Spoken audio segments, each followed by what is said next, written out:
The standard color for sign are as follows. Red is used as a background for stop sign as northern color on giveaway sign, warning sign, as prohibited sign, and regulatory service.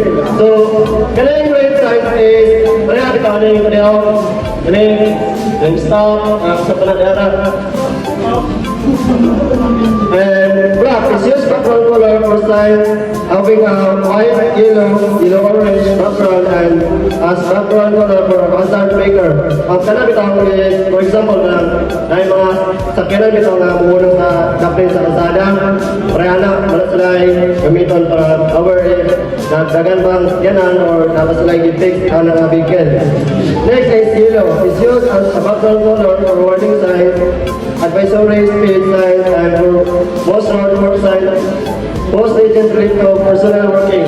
Ang kanang ay mga karang English na event is pag ito bita sa Western, nasa ito na pulaw sa mga cars, so nasa lagi pang buta dito nga sign na color yellow.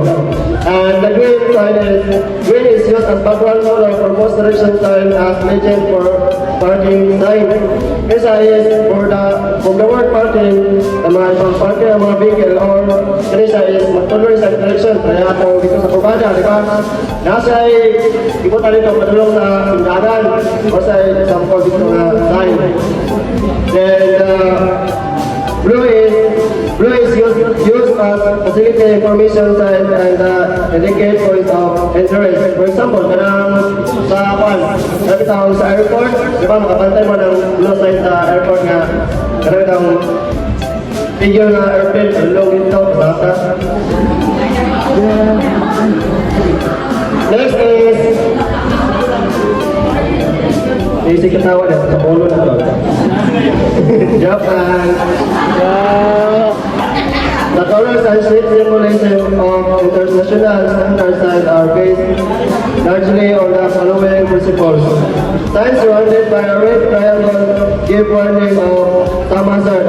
Palalagyan po na niyo mga example niya. Sign are with a red ring, sometimes also with a red diagonal bar, normally indicate provision. So, palalagyan po na example na niyo.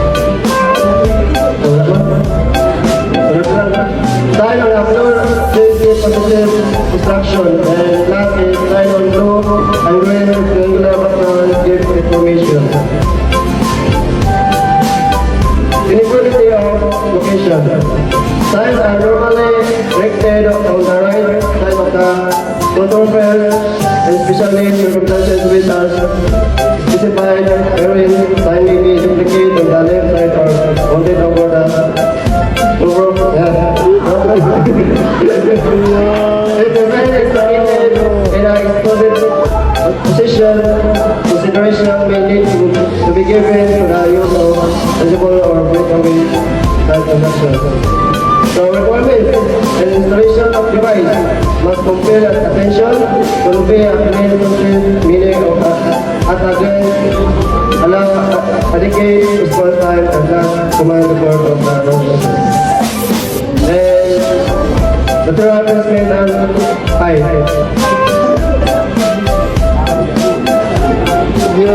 Uncovered roads made up 600 meters of the edge of the road shoulder line of guard or face of control and meters of fluid and not 4 meters from the edge of the roadway. So, what kind of housing road shoulder? Abaga mo naman, dili kita eh. Kumanda mo na example ko sa parang dalang bitaw, kinakilinan na sa dalang ka, mga pedestrian, wala sa road shoulder. Total road should be located with a minimum of 300 mm and a max of 1 meter from the face of the curve. Maximum clearance will suitable for the use of 100 mm. And number 3 is height of sign on road roads and generally 1.5 meters above the nearest pavement edge of the travel way and should be increased to 2 meters per finger toward the direction side. So, kasali siya, marami tao Ana na sa bang may sa poste. Then size list ka sa babaw. Then court urban roads, main height of 2 meter above the top of the court side, overhanging footway. And the last is overhead sign should be on at a minimum of 5.5 meters from the highest level of driveway. May be reduced to 7.7 if the sign project over a shoulder. The shoulder, di ka mabagal ang shoulder lang. Unang sa edges sa road. Next is categorization of universal international traffic signs and signals. Number 1, danger warning signs. These signs alert drivers to potential hazard ahead such as sharp curve, steep slope, or slippery surface added from the Valdivesa. These are